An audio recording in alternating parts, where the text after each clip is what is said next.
नमस्कार, मैं हूं अमित सिंह और आप देख रहे हैं फर्स्ट बिहार झारखंड।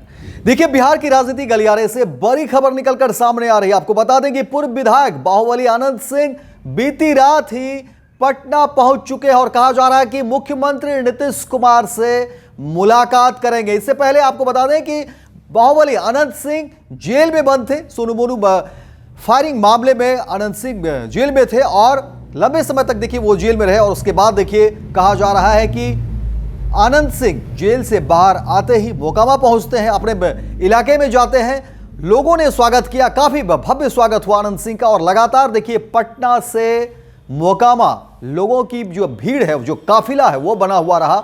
और इससे पहले भी देखिए आनंद सिंह जाने जाते हैं लोगों के बीच। वो खुद भी कहते हैं कि हम लोगों के बीच ही रहेंगे, लोगों के बीच नहीं रहेंगे तो हम रह ही नहीं सकते हैं। और जब भी चुनावी बात होती है वो कहते हैं कि देखिए चुनावी रणनीति वो बनाते हैं जो 5 साल गायब रहते हैं, लेकिन हम जनता के बीच रहते हैं, जनता के साथ रहते हैं, जनता के दुख दर्द में हैं, इसलिए हम कोई चुनावी रणनीति बनाते ही नहीं, हमको जरूरत ही नहीं पड़ता। और उनका जो अंदाज है बोलने का, उनका जो स्टाइल है बोलने का, वो भी देखिए मीडिया में सुर्खियों में रहते हैं। तमाम मीडिया में वो अपने बयानों से सुर्खियों में रहते हैं और बेबाक अंदाज, बेबाक बात जो है वो कहते हैं। हालांकि बीते दिनों लगातार जब मोकामा में फायरिंग हुई थी और पूरा का पूरा बाढ़ जो इलाका है उसमें हड़कंप मच गया था, तो कई तरह की बातें निकलकर सामने आ रही थी और लोगों का कहना था कि देखिए कहीं पुराना दौर न वापस आ जाए। सोनू मोनू मामले में जो वर्चस्व की लड़ाई और तमाम तरह की बातें सामने आई थी। उसके बाद एक तरफ जहां सोनू मोनू की गिरफ्तारी हुई थी, तो वहीं दूसरी तरफ आनंद सिंह भी जेल पहुंचे, अपनी गिरफ्तारी दी। और अब कहा जा रहा है कि बिहार में विधानसभा के चुनाव है और उससे पहले आनंद सिंह देखिए जेल से बाहर आते हैं, मोकामा पहुंचते हैं और आधी रात देखिए पटना पहुंच गए और कहा जा रहा है कि मुख्यमंत्री नीतीश कुमार से मुलाकात करेंगे। क्या कुछ होगा इस मुलाकात में, कई चीजों पर हो सकता है कि बातचीत हो, अलग अलग मुद्दे पर को लेकर के बातचीत हो, सीटों को लेकर के बातचीत हो, क्योंकि आनंद सिंह की पत्नी विधायक है, आनंद सिंह फिलहाल विधायक नहीं है।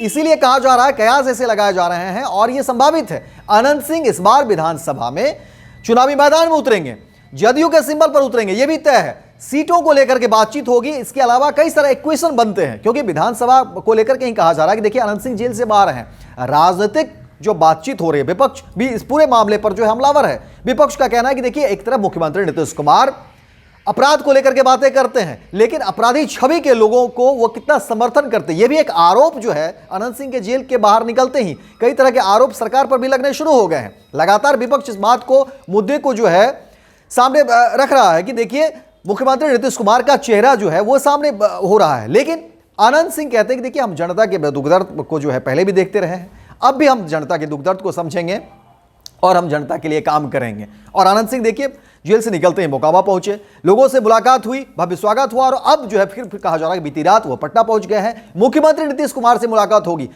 अब मुलाकात में क्या कुछ बातें होगी, सीटों को लेकर के क्या कुछ होता है, ये देखना दिलचस्प होगा। लेकिन मोकामा में इन तमाम चीजों को लेकर के हड़कंप मचा हुआ है। विपक्ष भी अपने नए जो है वहां पर समीकरण, इक्वेशन बनाने की जुगत में है। क्या कुछ होगा जमीनी हकीकत, विधानसभा को लेकर के क्या कुछ चीजें बनेगी, ये देखना दिलचस्प होगा। लेकिन बिहार की राजनीति फिलहाल गर्म है, एक दूसरे को लेकर के आरोप और प्रत्यारोप का दौर भी है। एसआईआर का मुद्दा जो है वो चल रहा है, इलेक्शन कमीशन जो है अपना काम कर रहा है। लेकिन इस पूरे प्रकरण में देखिए कहा जा रहा है कि 65 लाख लोगों के नाम कट गए हैं। इसको लेकर के भी विपक्ष पूरी तरह से हंगामा करता हुआ नजर आ रहा है और एक आरोप सरकार पर तो लग ही रहा है, इलेक्शन कमीशन के ऊपर भी लग रहा है कि देखिए जिस तरह से नाम काटे गए हैं वो एक सुनियोजित साजिश है। हालांकि इस पूरे मामले में विपक्ष, इलेक्शन कमीशन ने स्पष्ट कर दिया कि देखिए ये नेचुरल वर्क है, ये प्रक्रिया है जो करना ही करना है, क्योंकि कई सारे लोगों की मृत्यु हो जाती है, उनके नाम हटाने होते हैं, कई सारी विसंगतियां भी होती है, कई सारे लोगों के नाम अलग अलग विधानसभा में जुड़ जाते हैं या लोगों ने अपना घर परिवर्तन कर लिया, पता को बदल दिया, एड्रेस बदल गया, तो ये सारी चीज़ें होती है। लेकिन विपक्ष इस पूरे मामले पर जो है घेरता हुआ नजर आ रहा है। देखना दिलचस्प होगा कि बिहार विधानसभा चुनाव से पहले आखिर बिहार की राजनीति कौन सी दिशा में जाती है, क्या कुछ होता है। लेकिन आनंद सिंह की जेल के निकलने के बाद ही जो है पूरा खलबली मची हुई है, राजनीतिक गहमागहमी है, विशेषकर मोकामा में विधानसभा को लेकर के, और सबकी नज़र जो है विधानसभा मोकामा पर जो है वो टिकी हुई है। और क्या कुछ होता है, क्योंकि हर कोई चाहता है एक एक सीट निकालने के लिए, और मोकामा पर एक बार फिर से नज़र जमी हुई है और राजनीति पूरी तरह से गर्म है। पनोरमा ग्रुप, जो सोचता है वो करता है, आपके अपने सपनों का आशियाना। ये लो मुंह मीठा करो, आज मैंने अपना जॉब छोड़ दिया। अब हम पूर्णिया वापस जाएंगे। जॉब छोड़ दिया है? मतलब ये घर कैसे चलेगा? हम करेंगे क्या? और माँ बाबूजी क्या बोलेंगे? इसलिए मैं एक और मिठाई का डब्बा लाया। अपने बिजनेस के लिए लोन अप्रूव हो गया है। अरे लोन अप्रूव हो गया वो तो ठीक है, लेकिन पूर्णिया में हम रहेंगे कहाँ? अपना घर भी तो नहीं है वहां। इसलिए तो एक और मिठाई का डब्बा अलग से लाया हूं। हमने पूर्णिया में घर ले लिया है, पूर्णिया के ई होम्स पैनोरमा में। पूर्णिया में पैनोरमा ग्रुप लेकर आए हैं ई होम्स पैनोरमा। बड़ा घर, आलीशान जिंदगी और अत्याधुनिक सुविधाओं के संग। अरे अरे, अब क्यों मुंह मीठा करवा रही हो? क्योंकि हम घर वापसी जो कर रहे हैं। घर वापसी की खुशी पूर्णिया में ई होम्स पैनोरमा के संग। E homes panorama, luxurious lifestyle redefined.